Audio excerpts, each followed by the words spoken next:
प्राथमिक शिक्षा को सुदृढ़ करने यही 2 वर्ष मध्य 26,000 शिक्षक शिक्षयित्री को नियुक्ति दि जाए। आगामी दिन में 45,000 शिक्षक शिक्षयित्री को नियुक्ति प्रदान करने कार्य आरंभ हो सारी। प्रथम थर राज्य में नवम और दशम श्रेणी पिलांकर मध्याह्न भोजनर व्यवस्था करा जाउछि। पूर्वर विद्यालय गुड़िक अष्टम श्रेणी पर्यंत निःशुल्क पाठ्य पुस्तक प्रदान करा जाउथिला। एबे एहा सहित नवम और दशम श्रेणी पिलांक पई मध्य निःशुल्क पाठ्य पुस्तक प्रदान करा जिवो बोली आज यही पवित्र अवसर रे मु घोषणा करुछि।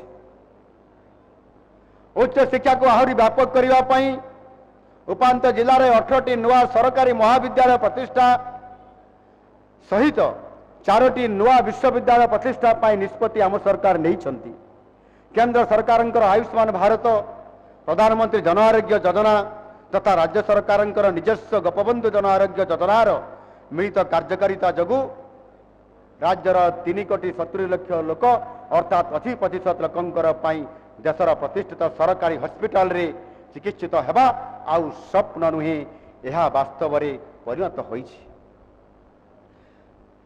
स्वास्थ्य क्षेत्र में शिक्षार सर्वांगीन उन्नति पाई जाजपुर तालचेर और कंधमाल ठारे मेडिकल कॉलेज प्रतिष्ठा करा जिबा सहित आउ 4टी नूतन और आधुनिक मेडिकल कॉलेज और 7टी नर्सिंग कॉलेज प्रतिष्ठा पाई मध्य सरकार पदक्षेप मान नौछंती। एहा सहित राज्य में 3टी नुआ आयुर्वेदिक 2टी होमियोपैथिक मेडिकल कॉलेज मध्य खोला जिवो।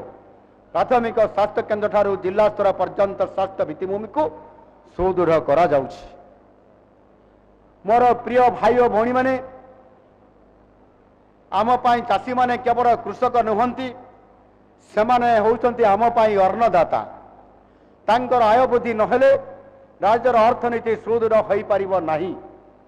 एही लक्ष्य हासिल करिबा पाई 3100 टंकार धान किना पीएम किसान और सीएम किसान योजना रे वर्ष को 10,000 टंकार